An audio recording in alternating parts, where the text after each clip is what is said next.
Hello, my amazing queens. Declan, go back to what you were doing. So, yes, I am going to be nursing my little boo during this, our live stream training today. So if you see a head popping up from time to time, that is just my son. So, okay, go back to what you were doing. Thank you. So, today, I wanted to discuss, because I've been at a conference for the past 2 days, amazing conference for speakers at Pure Potentials, and I have been missing my little boy like crazy. And the thing is that it's very important to train recovery. And so today, even though it's a Monday, and for most people this is a normal average work day, today is a recovery day for me. So I get to reunite with my little giblet. And can you focus on what you're doing? Yes? No? Okay. There we go. And you can, okay. And it's very important to focus on training recovery because we go through periods in life. We all have phases. We all have times of extra busy craze. And it's very important, right, Declan, to train recovery because what this does is it allows you to live longer. You're able to live happier because it's not in the times of stress that we grow. Well, it's in the times that we stress that we work the muscles of growth. But it's actually, the muscle physically grows when it's in recovery, when it's being repaired. So that's why the concept of training recovery, rather than constantly pushing, is very, very important. Are you done? Yes. So today, my recovery day consists of just being a mom. And a coach for this training session, but mostly just being a mom. I didn't schedule a very particularly heavy day, and I focused on just this little bugaboo. And that's part of my recovery because connecting with Declan allows me to connect with my why. And so I want to ask a couple questions about recovery because a lot of people think they're training recovery, or they think they're like training and the hustle and the grind and the go, but that's not necessarily the case. Right, dude? Right? You have to allow your space to recover. So are you practicing eating well? Are you getting your workouts in? Your workouts are actually a physical form of recovery, even though they're causing stress on your muscles. What they do is working out, it allows for that extra boost in endorphins and which are positive hormones, so that you train your body to withstand greater amounts of energy because you're going to need energy as you elevate to the next level. Because, yeah, right? So, how much water are you drinking? Which reminds me. Because as you drink water, it does help your body recover. It helps refuel. All the top athletes, they actually train recovery. Tony Schwartz talks about this a lot in his book, The Power of Full Engagement, which I highly, highly recommend. And he studied some of the top tennis players, because he's a tennis player himself, and my husband's a tennis player. And he studied some of the top tennis players in the world. And he wanted to know what made number one and number two the top. Why were they the best? And what he realized after several studies of them is that they practiced recovery. And they did 4 very specific movements, 4 very specific things. And they did it both unconsciously. It was totally unconscious to them. But what they were doing was they were being able to, they were training themselves to recover faster. So the goal is you stress and then you train your body to recover, your body, your mind, your emotions to recover faster. So what these tennis players did is they did 4 very strategic and very unconscious things. So when they would go back and forth, back and forth, back and forth, hitting that ball back and forth, bouncing it back and forth, and then finally a point would be won, they each would turn away from the net. So automatically the first thing, they let it go. They let it go. Whether they won the point, they lost the point, the point happened, and then they let it go. It's a very important point. Next, what they did is they switched their racket to the other hand. So what happened is their dominant hand that they were using for the racket, they automatically just switched it to the other hand, allowing the muscles in their hand to relax and recover. Now this is very important because otherwise you're gripping that racket, and what it's doing is it can cause the muscles to spasm. So where in your life, taking the physical body, our physical body is just a metaphor for everything that we got going on inside our head. And so take your physical body, and where in your life have you been stressing that muscle so much that it's spasming? Maybe you're emotionally stressed and you're dealing with some very painful family situations. Maybe you're mentally stressed and you're exhausted from juggling multiple jobs and a very adorable baby. Maybe you're physically stressed and you are literally overworking yourself, running errands for your boss and constantly on the go. So where in your life are you causing that spasm, that hand spasm, and how can you shift your racket to the other hand? Yeah, that's a very important point. The third thing that they all did is they started to stroke the racket. It's like lost for a word there for a second. They stroked the racket. And what this did is it kept their attention on the racket and on the game rather than on the audience, on allowing themselves to get distracted, and especially allowing themselves to get in their own head. Because when for an athlete's being in your own head is death. Being in your own head, when people start overthinking, that's what causes you to shift from unconscious competence into consciousness, and it makes those habits, thinking is literally death. So the goal in any situation, situation of stress, is to have those habits ingrained so deep in your unconscious that they automatically happen. So how are you training your recovery? Because the thing is that our bodies, we are all oscillatory beings. And like as a holistic being, we are all oscillatory, right? Right, boo? Make sure nothing's falling out here. So we're oscillatory beings. So what that means is we ebb and we flow.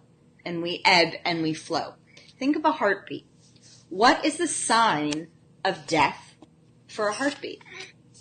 It is when you flatline.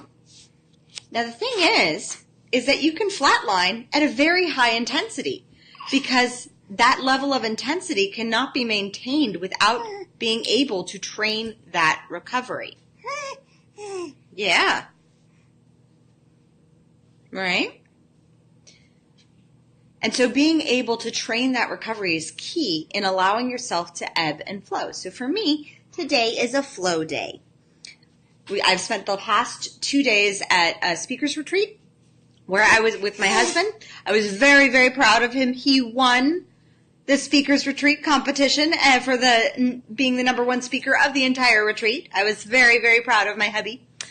And when we were there, it was a very intense environment. Like you're meeting, you're outgoing, you're exerting a lot of energy. And so when I go to events like that, and especially when I go to conferences, if I don't take the next day to just relax and integrate and be a mommy, then what happens is I get sick. So for the past 2 weeks, I didn't do that after my last conference. I didn't train my recovery properly, and I knew better. But I was so inspired and so excited that I immediately started taking action and like continuing on that roller coaster without allowing myself to train recovery and without allowing myself to have that day or two of integration, of quiet, and just allowing myself to settle in. So because our bodies being physical metaphors of what's going on in our mind, yes, being physical metaphors of if the live stream accidentally gets canceled, it's just because Declan is becoming very fond of tapping on my computer. So and normally I don't have him on here. Today is just a recovery day, and so that's why we have our very special guest.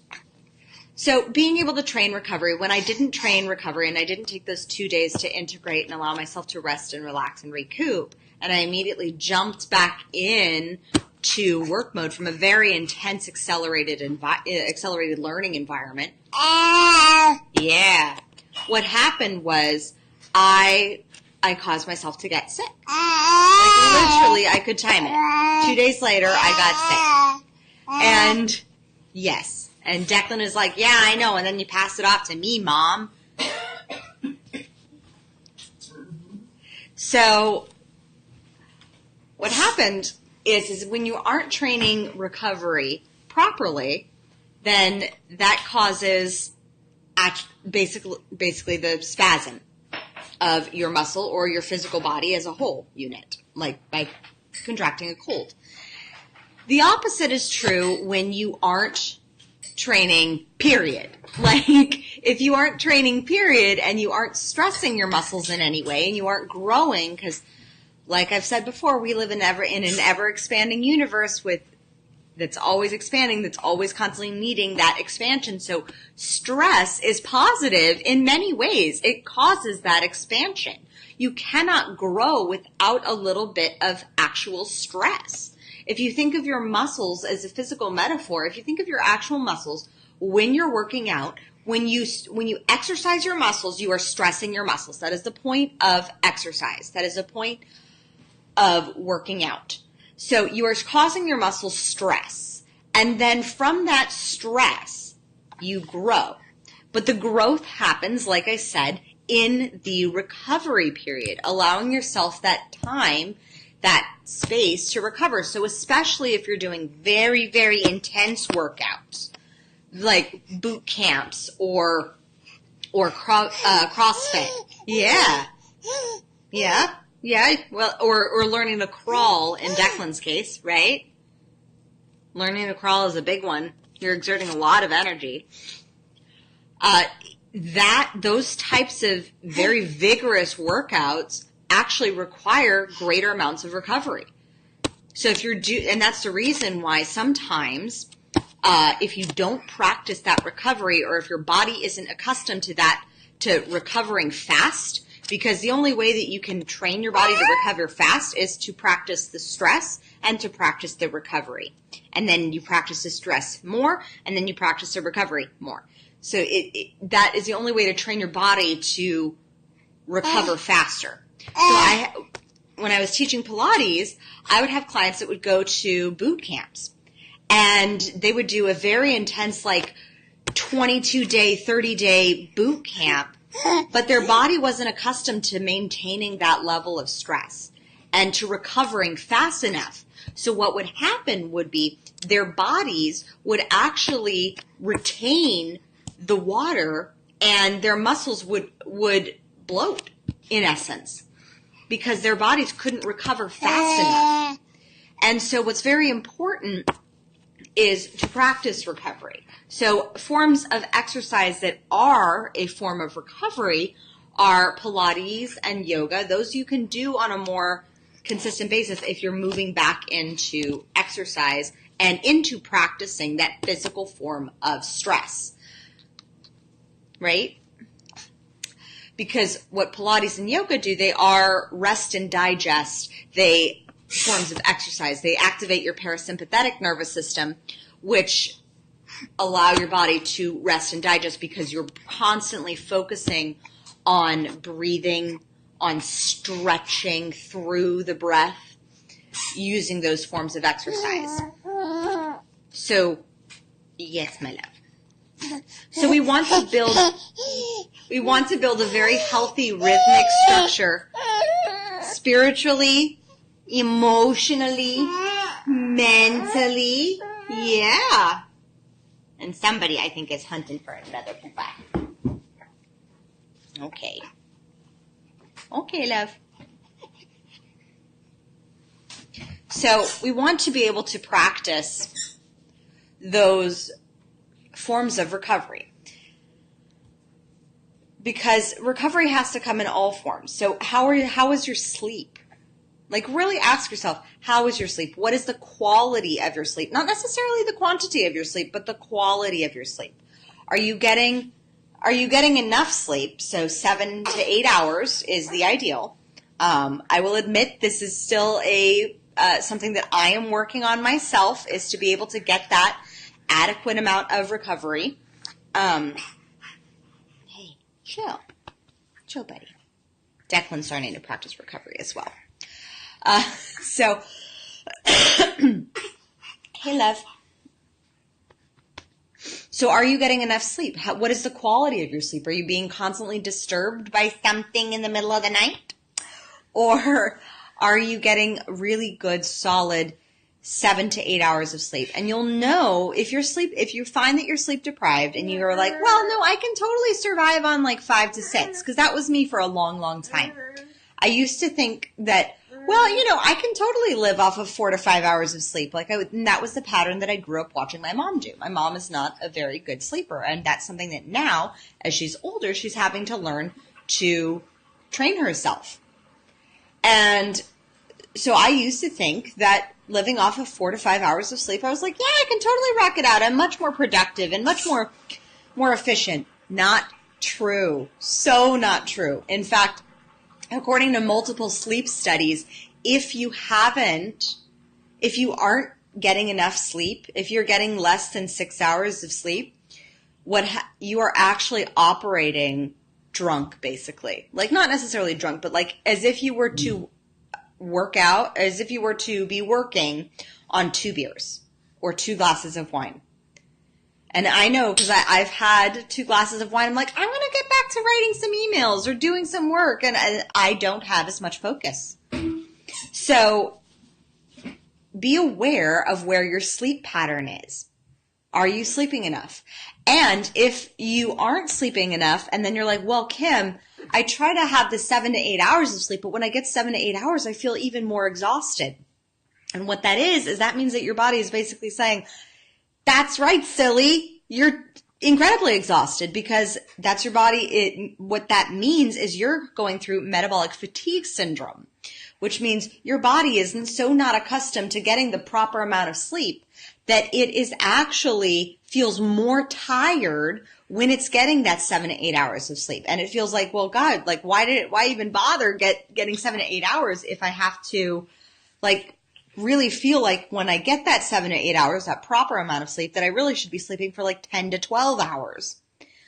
So when your body's going through metabolic fatigue syndrome, it's best, and I say this not as a doctor, but to just ease into getting a half hour more of sleep.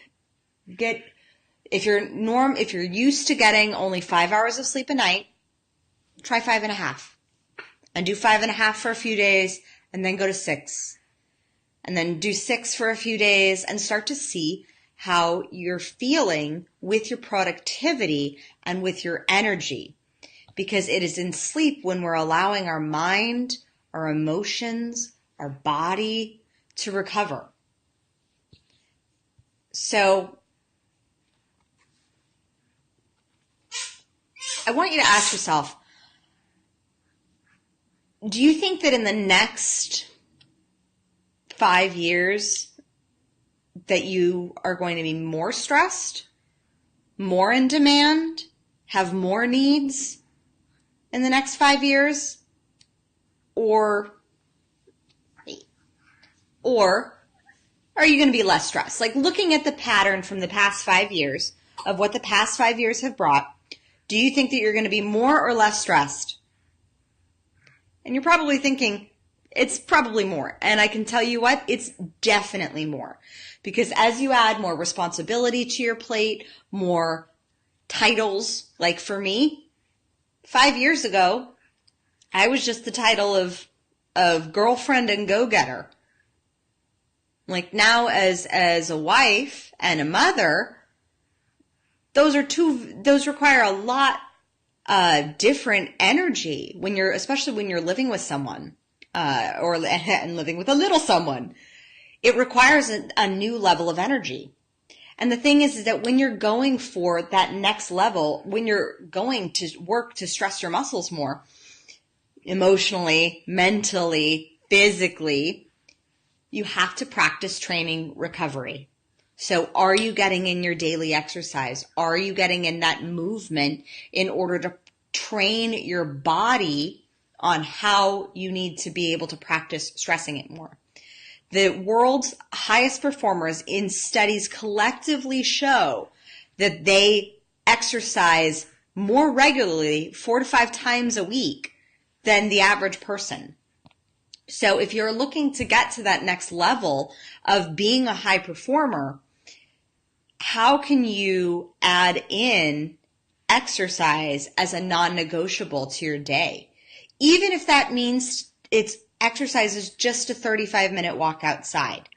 Like, how can you use exercise as a form of recovery?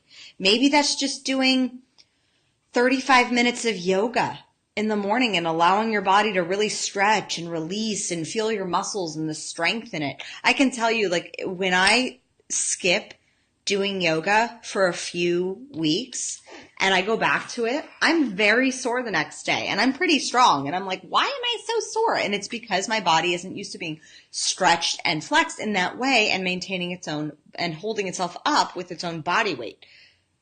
So there's this paradox that in order to achieve greater levels of energy, we actually have to expose ourselves to more levels of stress. And because I believe in the power of we have to have better quality of recovery. The problem is that a lot of people recover by doing innocuous things that aren't really serving for full regeneration. Like, they pick up, they just turn on Netflix and chill for 5 hours and just binge, and it's not really doing much to actual recover. It's not training the recovery as strong as you're training the stress. And believe me, I've had those days when it's just like, oh my God, just turn something on and let me just veg out. And that's fine for a time. But if that's the only form of recovery that you're practicing, I have to ask, is it serving you? Is it serving you in your energy? Or if you want to take it to that next level of getting that next level of recovery, would perhaps, instead of turning on the TV, maybe reading a book. And it doesn't have to necessarily be a personal development book or one of the books in your Crown library that you have as a member of the Queensway, but it could be reading a nice fiction book. I mean, I can tell you, I love a good murder mystery from time to time. Like, give me a puzzle to solve and I am all over it. Like, so being able to, yes, I thought you were done. Okay, no, not done, just a little squinky and tired. Okay. Declan's learning how to train recovery as well. So it can be reading a good book. It can be spending time with your family and your friends. Ideally, your family and your friends are people who emotionally recharge you. So like for me, spending time with Declan, it is that emotional recharge that I need to reconnect with my son. Same with the dinners that I have with Spike. On a nightly basis, we come together and we have dinner, just he and I, because Declan's already asleep. And Spike and I have dinner and we talk. Sometimes we watch a show. But we allow for that recovery time. And we also focus on the dinner being with very nourishing foods. And so that brings another point of training recovery. So with focusing on recovery, how is your eating? Are you consuming more sugar? Because that's the thing, is a lot of us, I know when I'm not training recovery well enough, because I can find myself being more drawn to quick fixes for energy. So like more caffeine, more coffee, more sugar. And when you find yourself being drawn to quick fixes for energy, your recovery process is failing.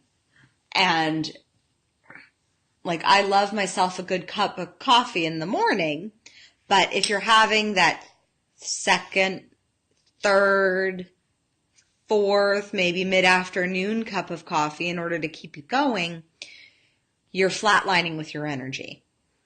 And so just become aware of where you're having those dips in your energy. And if you want, a very, very powerful exercise that I did myself to figure out, okay, in my normal day, in my normal work day, where do I dip in energy? And because I wake up so early, regularly, I normally dip in energy around like 9. And that's not a good time to dip. Like, that's right before I'm about to like dive into some of my creative work. Yes. Yeah. So keep track of where your dips in energy are. It's very common. In fact, most people have a dip in energy around 2:33. Like, it's usually right after lunch, and it's that post-lunch slump that happens when your energy drops. And sometimes that comes from not eating a very nutritious lunch, or eating a lunch that is perhaps out of alignment with your blood type, or out of alignment with, you might be eating something that you may be allergic to and not know it. Which I highly recommend that you get if you're going to spend money on one thing, go get yourself allergy tested. Go do all the blood tests to see what you should be able to eat and what you shouldn't. I've had so many clients who have gone and done that and thanked me. And then they started working with the nutritionist in order to work around their specific allergies. Because one woman I was working with, she found out that she was allergic to this crazy list of things that she didn't think she'd be allergic to. Like, she figured gluten and dairy were probably not good for her, but she found out she was also allergic to eggs and celery and tomatoes. And once she stopped eating those things, her doctor and her nutritionist said that eventually she'd be able to go back to eating some of them once her body kind of rebalanced. But in that period, in that time, she had to go off of those specific foods. They were not only draining her energy, but they were causing her to have this like pregnancy bloat belly. So if you're going to spend your money on one thing, get yourself allergy tested to know what foods you should or should not be putting in your body. It's very powerful. I kind of did it, my own process of experimentation and elimination, based on the Dr. Peter Diamo's book, Eat Right for Your Blood Type. And that's how I found out that meat and wheat do not go together. And same with me and dairy. I can have very, very little dairy. And that's me personally. So if you're going to invest in one thing, make sure that the foods that you're eating, that fuel that you're putting into your body, you want to make sure it's premium fuel. And I'm not saying that you have to go out and buy everything organic and spend your whole paycheck on buying organic food. I am saying be aware of the food that you're putting in your body. And if you're consuming meat, 80% of the meat in the U.S. is injected with antibiotics. In fact, no, it's most of the meat produced in the U.S. is injected with antibiotics. 80% of the antibiotics, that's the actual fact. And I learned that from Dr. Aviva Romm. 80% of the antibiotics produced in the U.S. are injected into the meat that you're consuming. So if you're going to eat meat, and I love meat, just make sure that you're choosing to eat organic meat. Like if you don't want to do organic anything else, but organic grass-fed meat, so that you're not consuming those extra chemicals and antibiotics that you don't need that cause tons of medical and physiological tweakiness. We'll just leave it at that. And if you want more on that subject, I highly, highly recommend listening to Dr. Aviva Romm's podcast. She has a wealth of information on nutrition and how to eat and being more conscious of the food and the fuel that you're putting into your body, because your food is your fuel. I mean, even Tony Robbins had to adjust his diet recently because he treated food as fuel, and he ate fish on a salad with fish pretty much every day. And he went to the doctor, and they said, I don't know how you're alive. You have incredible amounts of mercury in your body, because he ate fish every single day. So being aware of the food that you're eating is very, very key. Being aware of your allergies, of the food that you're eating that's not right for your body type, because your body type is different than my body type. It's different than, Joe Schmo's body type. So just be sure to, if you're going to invest in something, invest in getting some blood tests done and getting the allergy test done to see what you're allergic to. And also, I just want to let you know, if you've been off of gluten for a long time, like over 30 to 60 days, I believe, then celiac disease won't register in your blood type unless you've actually been consuming the food that you're allergic to. So my cousin she works a lot with celiac research. So just be aware that if you're going to do the allergy test and you want to test specifically for gluten, you have to be eating gluten in order for an intolerance or celiac disease to register. So your food is a huge part of how you recover and how you train recovery. So if you catch yourself eating a lot of sugar specifically and getting those quick fixes for energy, then it might be time to take a step back, and instead of consuming the next cup of coffee or the next candy bar or that chocolate chip cookie, allow yourself to take a rest. And if you've taken my Live More, Love More training, I teach the release meditation technique, which is a very, very powerful meditation technique that you can do like that from wherever you are. Maybe taking that brief moment of meditation, rather to allow yourself to that moment, or that 10 minutes, instead of going for that cookie, you take that 10 minutes to sit at your desk, you put up a sign, you say, nobody bother me, I'm meditating, and you set the example for your office. And you say, this is my time in order to recharge so I can be better for my team, for my community, for this job, with that reset. So you also want to get into the rhythm of eating. So there is a lot with training recovery. The whole point of breakfast is that you're breaking your fast from sleep. So breakfast is an important meal, and ideally, it's been tested that you want to have 2 to 4 meals a day. Now, there are tons and tons of diets and ketogenic diets and micronutrient diets and macronutrient diets and all of that. But 2 to 4 meals a day isn't ideal. And also being aware of the emotional energy that you're putting into that meal. Because if you're standing, food is energy. It's a form of fuel.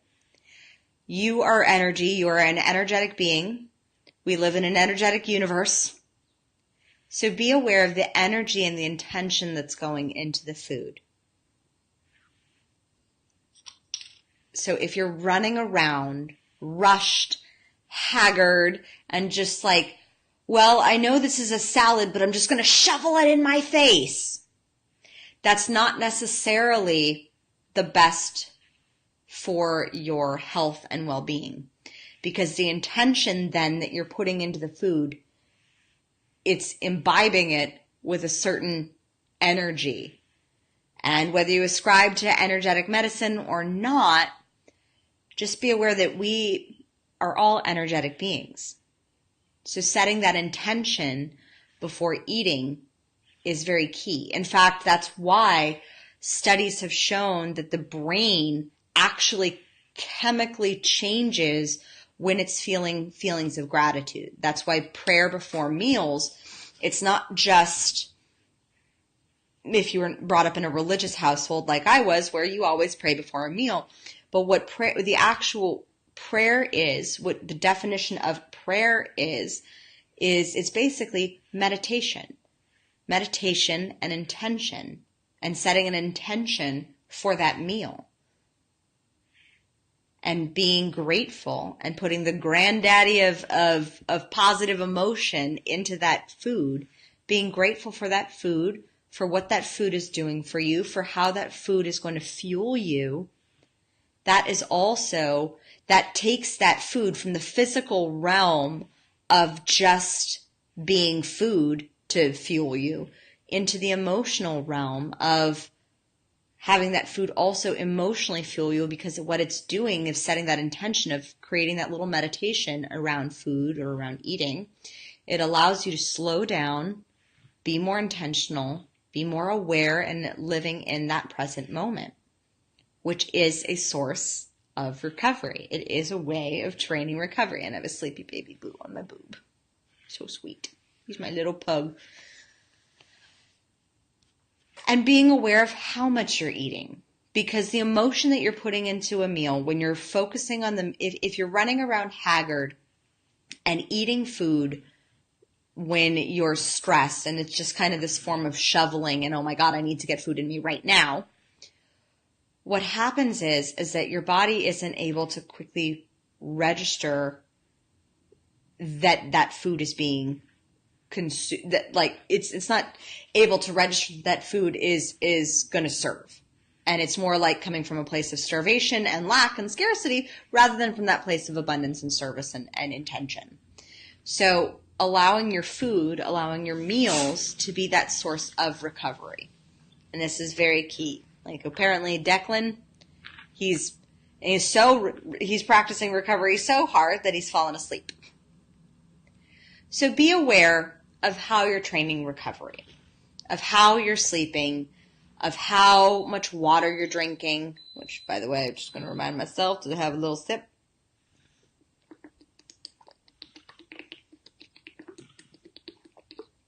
Or a really big sip. But being aware of how much recovery you're practicing, because it's in the recovery moments that your body is going to grow, that your emotions are going to get that rest that they need. That's why if you've ever had an extreme period of grief or sadness, what happens is your body physically takes that emotion and it makes you tired and you need to rest.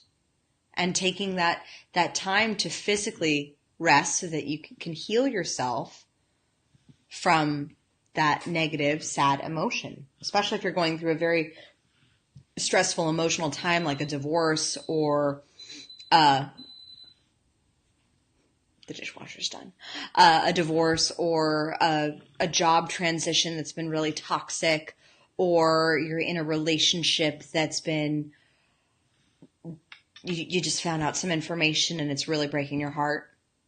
Allowing yourself to take that time to rest and recover and grieve is also important. It's also an important part of training recovery. I'm sorry, his puggy breathing is just cracking me up. So do yourself the honor of practicing that recovery. Because back to those two top tennis players, when they were playing tennis, they immediately turned away from the net. They let that thing go. They stayed in their present moment. They switched the hands so that they wouldn't stress their hand to spasm. They focused on the racket in order to keep their intention and their attention on the game, on what they were doing, and not on the crowd and not on the surroundings. It allowed them to hone their focus. And they breathed. And in doing so, they were able to drop their heart rate from that intense tennis level, from that intense peak level of high intensity exercise within the matter of 30 seconds by, I think it was like 20 to 30 beats per minute. Not their heart wasn't at 20 to 30 beats per minute. That would be dead. But they were able to drop it by 20 to 30 beats per minute. So from that intense cardiovascular level down into an average heartbeat. And that is powerful for your recovery, because then they were able to spike it back up because they were able to have that recovery. So I want you to take a moment to think of when you need to train recovery more throughout the day. How can you practice recovery? And like I said, start by journaling those times in the day that your energy drops, that you feel your energy dip. Because what you can do is you can work, once you see the pattern, you can work back from that pattern to 90 minutes before you know you have that dip around 9 a.m. Maybe it's around 2 p.m. Maybe it's again around 5 p.m. You can work yourself back so that 90 minutes beforehand, you get some fat. You put some fat in you. Because that fat is going to sustain you through that energy dip. And remember, so many studies are coming out now saying that fat is good. So I'm not saying go nosh on like a giant stick of butter, but have a half of an avocado 90 minutes before you know you have that energy dip. Or have a tablespoon of coconut oil. Or if you like to have that 1 cup of coffee, have a bulletproof coffee. So that you put that butter and that coconut oil in, and so you have that ketogenic coffee, and that will give you the fat level to sustain, enough fat to sustain your energy through what used to be those energetic dips. And that'll give you greater recovery by using food as a source of fuel to better recover from what used to be your energy dips. So, let's see if there are any questions or comments. Let's see down below. And if not, me and this baby boo will go take a little snooze and train our recovery a little bit more. Because this little guy is a snoozicles. All right, cool. So we are going to peace out on having a no excuses mindset, because training recovery, it allows you to shift into not having excuses for the lack of energy.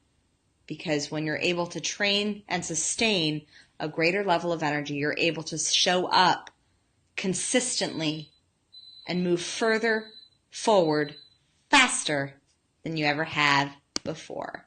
For more info on how to create a body, business, and life that rules, visit crownyourself.com.